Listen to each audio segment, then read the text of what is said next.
Hello everyone and welcome back, or for those of you who are new here to my videos, welcome. My name is Kristen from krisdoesbeauty, also known in the pinup community here around Richmond, Virginia and burlesque world as Bonnie the Lovely, the original Miss Pinup RVA 2016. And today I'm going to be going over 10 sort of tips and tricks to incorporate the pinup look and lifestyle into your everyday wardrobe and life.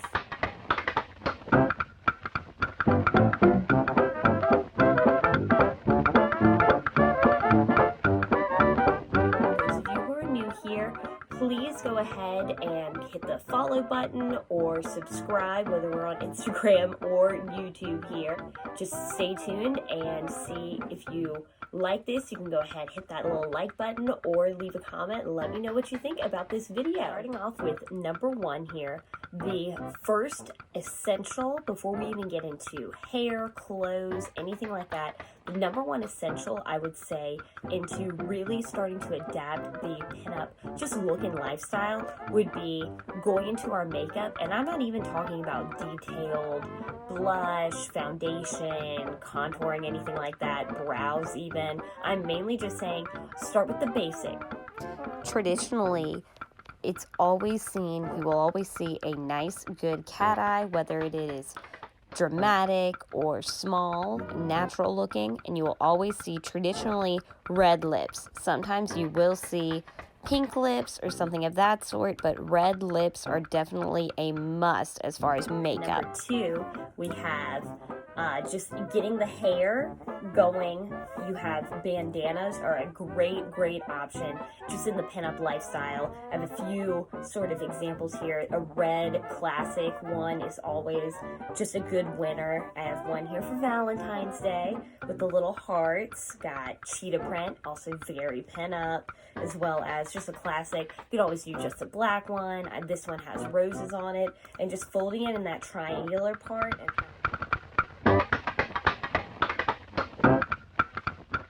double folding it again. I have hair tutorials on here if you need more broken down tips and tricks on how to get it up there, but even just throwing your hair in a ponytail, wrapping this bad boy around it, or even a messy bun, just something very quick and easy to really ensure that just pin-uppy look without even doing anything. Another more sophisticated option here is this sort of nylon scarf. I get these off of Amazon, just really affordable. I think I got like a pack of these for a really good price, and you can even do, since these are a little bigger, do a bigger one, do like a bouffant or a beehive sort of look in there, wrap this around, go. Same with a ponytail, a bun, or even the good thing about these two, you can really scrunch in here and do sort of the look I'm doing right now where, you know, it's just a scarf and your hair is down. So just a really quick, simple, easy way of looking very polished and again, very pinup without any effort in it. I'm going to talk about high-waisted, either pants or skirts or anything of that sort, or even just you have regular mid-rise or even low-rise jeans. Get a longer shirt, you can always tuck it in, or even do that kind of knot in the front there. Anything with that sort of tucked in sort of look, or even just crop top sort of look, very retro and very pinup. Just again, without even trying, just always tuck everything in. Number four, as a very easy trick for just about anyone to do, would be incorporating more dresses into your just everyday wardrobe. Dresses alone, because pinup lifestyle, it really comes from a time of sort of the post-World War, going into the 50s sort of era. It's from a time where women mainly only wore dresses. Pants weren't a thing until during the war and things of that sort, but it just goes to a very classic time.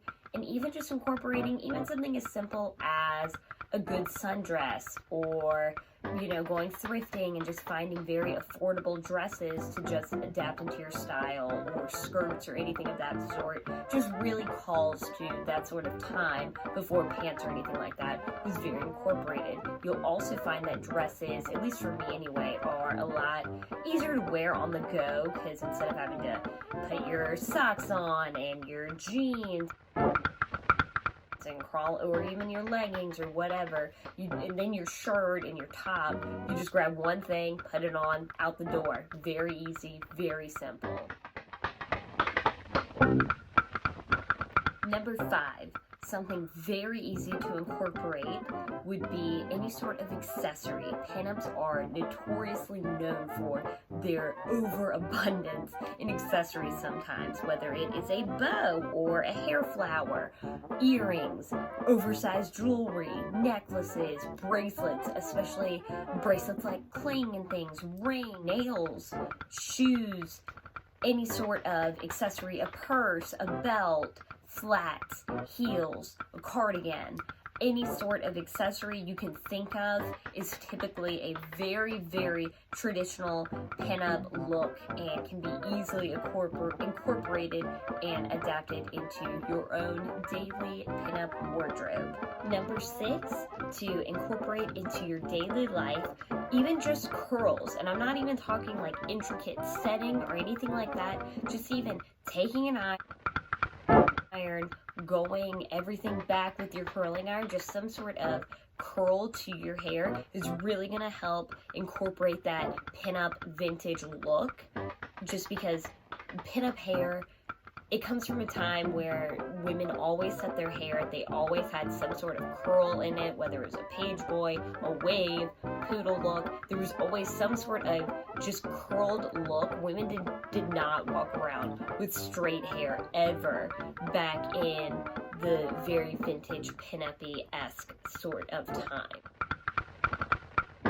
Number 7 would be just any sort of a pinup style to your hair, or a cut even. Now that's going to be a little bit more extreme and more maintenance for those, but for some it's a little easier maintenance, like having those little Betty Banks around really helps with some people just incorporate that vintage look, as well as for some people, depending on the hairstyle that you want to set your hair in, depends on how you want to have your hair cut. For some people, they like doing more of that page boy sort of look, or even waves, where in that case, as little to no layers in your hair as possible is going to be ideal for those sort of styles. For people who like a different sort of wave look, or kind of more curly or something of that sort, layers are going to be your best bet for that kind of look. And traditionally, the hairstyle from that time is called a midi, where it's very round around the edges and very, very heavily layered. That way, by itself straight, it's not going to look that flattering, but that sort of haircut is styled and meant to be styled curly and set. Number 8, we are going into polka dots, or just any sort of pattern that kind of has a dated feel to it. Traditional polka dots with the black background and white dots as we see here, or even vice versa, white background, black polka dots. Very, very traditional and very retro. Also, any sort of traditional like small hearts, or especially cherries and cheetah print and other prints of that sort are very good to have handy in your wardrobe. That way you can quickly kind of put them in and give these little pops to give you more of that pinup and vintage flair to your everyday wardrobe. Number 9 is another one that, again, is going to be more for those diehards that really want to have something to really just kind of wow people as far as your authenticity and dedication. Hair setting really goes a long way. I personally typically always set my hair with either pillow rollers or the traditional sort of bungee rollers with the hard sort of plastic to it, just because with my hair, if I don't sleep on rollers that way and put a good amount of a setting spray in, the curl will hold, but not as well. If I were to set my hair personally with a curling iron, it's just not going to take and hold nearly as well to the extent that a good nice set will do. And traditionally, I try to do one set about a week. I could, if I want to get a set to last me throughout the week. Again, I will roll every night at that point, or at least sleep in my bonnet to maintain the curls. That way I don't sleep on them and disturb them. And if I do a really, really good sort of pillow rollered set, I can get that to last me a good week. Also, I like the idea of not using that much heat on my hair, but really it just depends on your own personal preference and kind of playing around with the different methods and seeing what sort of way do you like doing things. Do you like using a curling iron and pin curling? Do you like hot rollers? Do you like pillow rollers? It's all completely up to preference, but the best way to get good, authentic, vintage hair is going to be by setting your hair. Lastly here, the most important thing, number 10 tip that I would say is most beneficial for people would be repetition, lots and lots of practice. These looks didn't just come overnight. I didn't just one day wake up setting my hair and being able to brush it out beautifully. This has been a strategic look I've been working on since about 2012, 2013, so it has been a while with help of YouTube, reading a lot online, buying beauty books, vintage beauty books. Dita Monteiz's book is a really great asset of mine, as well as just a lot of research and trial and error. You're not going to get it all 100% your first time. That's fine. No one has. No one is just going to be able to wake up and do these sort of looks. And another thing that really, really adds in with that, just dedication and commitment to the look, is confidence. Any sort of look you can sell to someone with the best amount of confidence possible. So, those are my 10 tricks that I have found just very useful in my pinup journey and life. I hope that some of these tips and tricks can be useful to some of y'all out there. And let me know down below what you think about this sort of video format. Was this beneficial to you? Is there a video you want to see me do in the near future? And let me know what you are looking to see from me this coming 2020. So, with that being said, I hope that you all have enjoyed this, and I will see you all on the next one. Bye, loves.